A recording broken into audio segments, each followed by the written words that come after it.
Hey everyone, welcome back to a new video. Once again, I just want to say thank you to everyone who's been sending in all the stories. I really do appreciate it. And if anyone else wants to share a story, you can send it at southerncannibal.com. And don't be afraid to send in a story that you don't think I'd do, even if it's a topic I've never done before. I'm pretty much willing to do anything, as long as it's a true story. All that being said, I hope you enjoyed today's video, and remember to always stay hungry.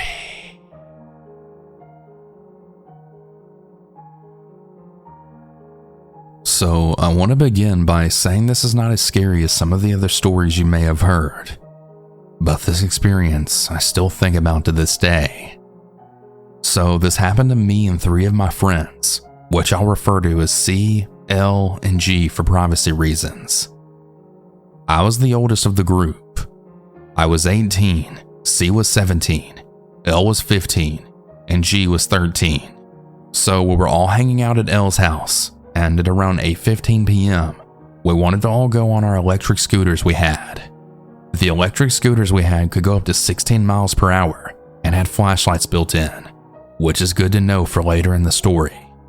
So we were going around L's neighborhood, and we went to a little river that L took us to, and it was really pretty, especially at night. It was really dark at this time, but when we were looking at the view, I thought I saw a man in the lake just staring at me. At first, I thought my eyes were playing tricks on me. That is, until I actually saw the person swimming towards us in the lake. I found this to be pretty creepy, especially when it was really dark outside. And also given the time it was, which was around 8:45 p.m. So I pointed the man out to my friends, and they were just as creeped out as I was. So we decided that we were going to leave and go back to L's house. We went towards our electric scooters, and I had turned around to see if the man was still there, and what I saw horrified me to my core. The man was running full speed ahead towards us with a weapon in his right hand. From what I then saw in the half a second I looked at him, it looked like it was a pocket knife. When I saw this, I then yelled to my friends to run to our scooters. We all hopped on our scooters and we went full speed for L's house, which was only about a 5-minute ride for us. We lost the man fairly quickly, and luckily, we made it to L's house safely. This is easily the most terrifying experience of my life, and we all swore that we would never go to that place again. I sometimes get nightmares thinking about what would have happened if we didn't have those electric scooters.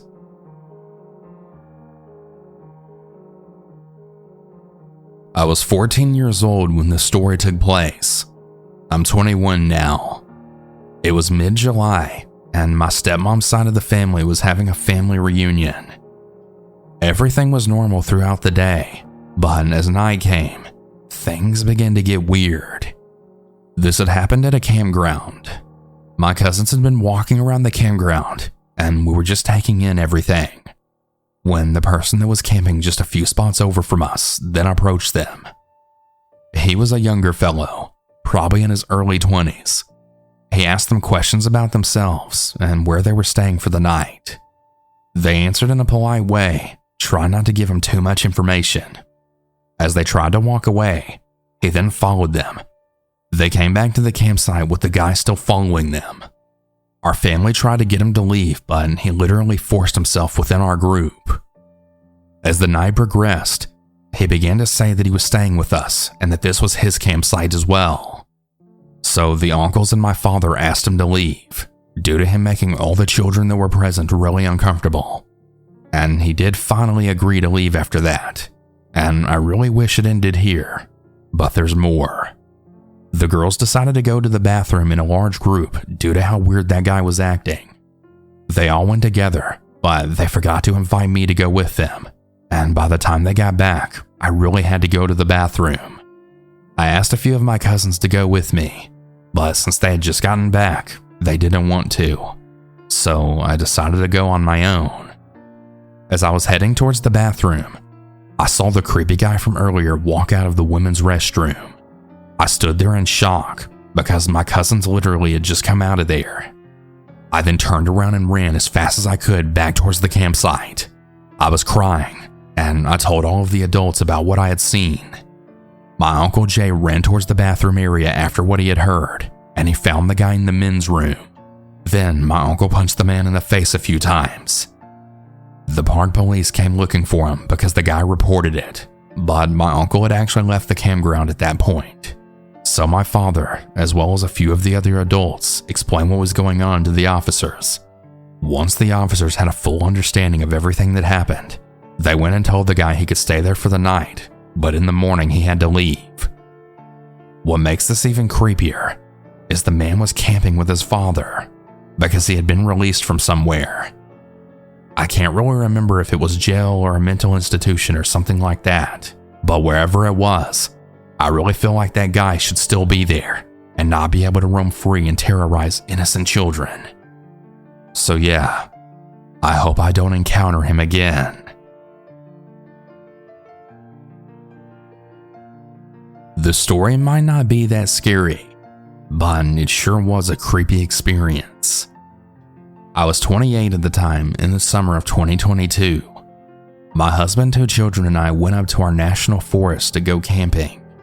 Now, we're an outdoorsy family, and we've gone on numerous camping trips out in that area. It was like any other summer day, swimming in the river and eating charred burgers from our fire pit. Afterwards, I decided to go and explore on my own, as I usually do.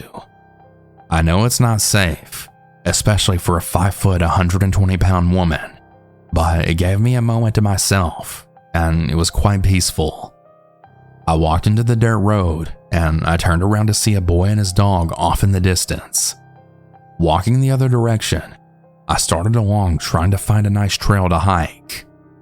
The only things on me at the time were my sunglasses, lighter, and a joint that I rolled for this special occasion.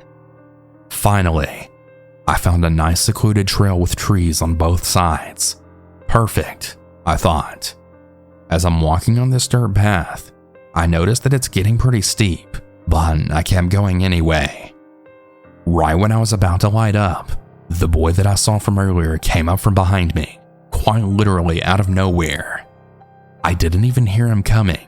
I quickly put the joint out of view. That's when he then said, "Hey, you going up this path? Mind if we join?" I looked at him, then thinking, it's only a kid, 14, maybe 15 years old. Maybe he's being too nice in this very deserted area. And I just said sure. I've been in some pretty scary situations in my life, so I quickly regretted saying yes, but we went on walking. I was trying to make small talk, asking about his dog, but the boy didn't really have much to say, and it got awkward fast. That was the first red flag for me. He then asked if I came out there alone, which again was another red flag. I let him know that I had my husband with me, but I didn't mention my kids. As we were walking, I noticed the path was coming to an end, so I thought this was the perfect opportunity to get out of this situation. I let him know that I was going to head back down and go back to my campsite. He asked if I wanted to go to another trail with him, but politely, I said no. As we're walking down this very steep path, so steep you had to turn your feet to the sides just so you wouldn't fall, the boy started slipping on his butt over and over. He kept blaming his dog, but I noticed that his leash dog was in fact not pulling him at all. Another red flag. He then kept getting closer and closer to me, which made me very uncomfortable. I couldn't run down this trail, so I decided to slow down and get behind him. I know, stupid, right? But that's when he started to slow down and got right up behind me instead. That's when he started slipping and falling again. Once again, blaming his dog. Just then he slips once more and full-on grabs onto my ass. Not a slap, but he grabbed my entire left cheek. That's when I then thought, the hell with this, and I jogged down the rest of the way. I was in a good distance when he then said to me, "Oh, sorry about that." In the moment, I just thought, oh cool, this kid grabbed my ass and now he has a great story to tell his friends. And I just told him whatever, I'm leaving. You probably think the story ends here, right? No. What he said next made me so sick to my stomach. Oh, really? Well, can I touch it again? Luckily, being at least 10 feet away from him, I then yelled out, "No, but you can stay the fuck away from me." I started to run, but he then yells back, "It was a joke." He went into the opposite direction as me, so I then slowed and replayed the whole thing back in my head. How stupid of me, I thought. Here I am thinking it wasn't even a big deal because he was a kid and all, but holy shit, what a creep. I wish I had punched the damn kid in his stupid face. But like I said, I wasn't close, and he was definitely a minor, and he had a dog. The dog may have been sweet, but dogs can be very protective over their owners, so I wasn't going to mess around with that. I angrily walked back to the campsite, and I then told my husband what had happened. Before I could finish, he got up and took off looking for the kid. He ended up finding him, and he then yelled at him, "Did you seriously grab my wife's ass?" And shock and out of fear, the kid said, "Yeah, I did. I'm sorry. Please don't hurt me." Don't worry, everyone. My husband didn't lay a hand on him, but he definitely told him off, and he brought him to our campsite and made the kid say sorry to me. I can't really remember what I replied back with, but it was definitely something stupid out of nervousness. I was really grateful my husband had my back though. We ended up deciding not to stay the night out there and left shortly after. We really should have taken him back to his parents and told them what he did, but we didn't really think of that until we had gotten home. As it turns out, the kid was actually 13. 13 years old, and he's already a weird little creepy fuck. This just goes to show no matter what their age is, you can never be too trusting, and especially out in the middle of the woods. Lesson learned. It was December 10th of 2022. I was just outside letting out my dog as I normally do. I was sitting on the deck watching YouTube. Let me explain the layout. Behind our house, there's our neighbor's house. In between our two houses, there's a small field that's about 9 to 10 yards long. And behind our neighbor's house, there's an even larger field that's about 1 to 2 acres long that leads to the woods. And we always see deer or other wildlife out there. So anyways, as I was watching some YouTube on my phone, I saw this strange man walking up the street towards our house. The guy had on a black and red hoodie, black pants, and he was shuffling his feet and just really acting strange. He gets in front of our neighbor's house and he starts grunting and growling like a complete madman. Then the guy darts into the field between my house and my neighbor's, acting like a deranged animal. I immediately call my neighbor who I'm close with. "Hey Bruce, I think someone just ran between our houses," I said. Now, my neighbor is a no-nonsense countryman, and he will shoot if he has to. Luckily, I always keep a flashlight when letting my dog out to see if there's any skunks around. So I begin to shine the light between the two houses to see if I see the guy. 2 seconds later, my neighbor Bruce comes out of his house with a flashlight also. "Bruce, do you see him?" I ask. "No, I don't see him," said Bruce. I then shined the light into our neighbor's garden, and I saw the most scariest thing ever. The guy was now hunched down on one knee, growling like a damn bear or lion. The scariest part was the shadow of the guy. It looked scary as hell shining off our neighbor's garage. "Hey Bruce, I got him!" I yelled out. My dog begins to go batshit crazy and barks at him, but not his normal friendly howl, but a deep aggressive bark. My neighbor shines the light on the guy, then says, "Stop right there! What the hell are you doing in my damn garden?" My neighbor just yells at him with his country accent. The guy then said something, but I couldn't make it out. I just heard my neighbor and the guy arguing back and forth, and I then heard my neighbor then say, "Come here, you son of a bitch! I just want to talk to you." The guy then yelled something that sounded like a growl-yell mix of something, and then leaped out of my neighbor's garden and took off towards the field. As he ran off, My neighbor Bruce just kept yelling obscenities at him. The guy ran off into the brush of the woods, and he was no longer visible from the backyard. I then ran to the front yard, and I could see the guy walking up the street towards the highway on the other side of the field. I have no idea what the hell was wrong with that guy, but he seriously needs some help. He had to have been on some type of drugs, and we should have called the police, but we failed to.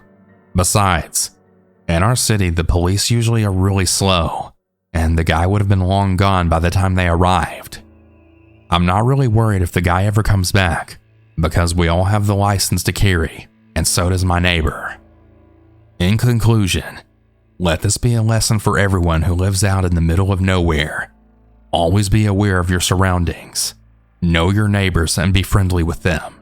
And to the guy who acted like an animal, I really hope you got some help. I really don't ever want to encounter you again.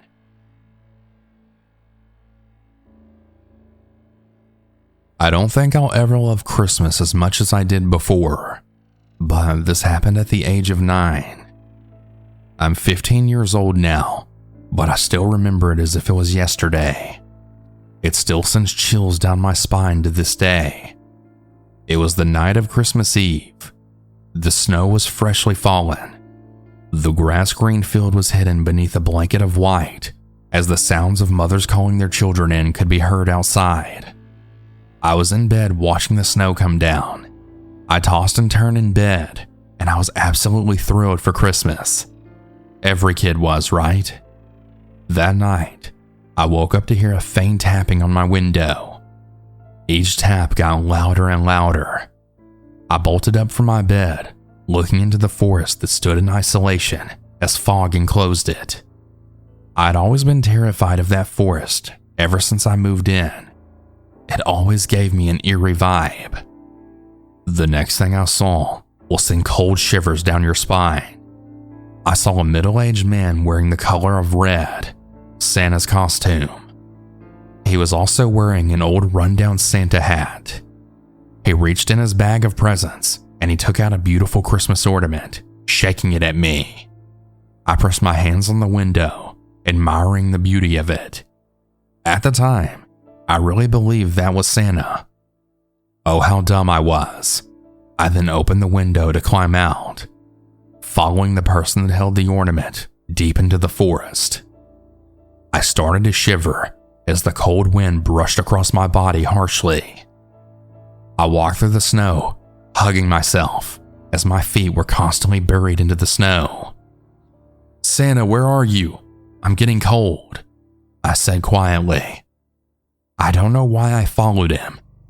It seemed like I was in some sort of a sick trance. I kept seeing the person taunting me with the ornament, leading me deeper and deeper into the forest. I kept foreboding into the forest while I jumped, as the sounds of the creatures overhead startled me.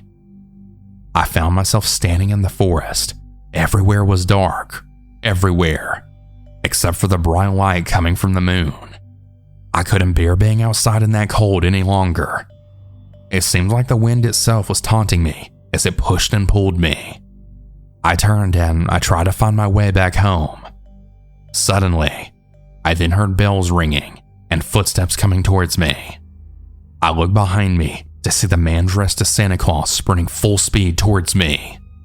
You really should have all seen the horror on my face when I then noticed he was carrying a knife. I began screaming and yelping for my life as I then sprinted through the forest frantically, not knowing where the hell I was going. I got distracted as my eyes were then caught by the flashing blue and red lights and the loud sounds of sirens. "Drop your weapon, sir. You have the right to remain silent. Anything you say or do will be used against you in the court of law." The man glared at me, his eyes bloodshot red. He was then handcuffed and he was put into the back of the police car. I was shortly reunited by the comfort of my mother. She was crying profusely, hugging me tightly. A police officer then walked up to my mother and I, and they said that I was really lucky to escape him. Apparently the man was a wanted man, and he was dressing up as Santa to terrorize children. But I'm really glad he was caught. I still sometimes wonder if I would be around if my mother hadn't checked on me that night. I wasn't expecting myself to be in that kind of situation at all, and especially on the night of Christmas Eve.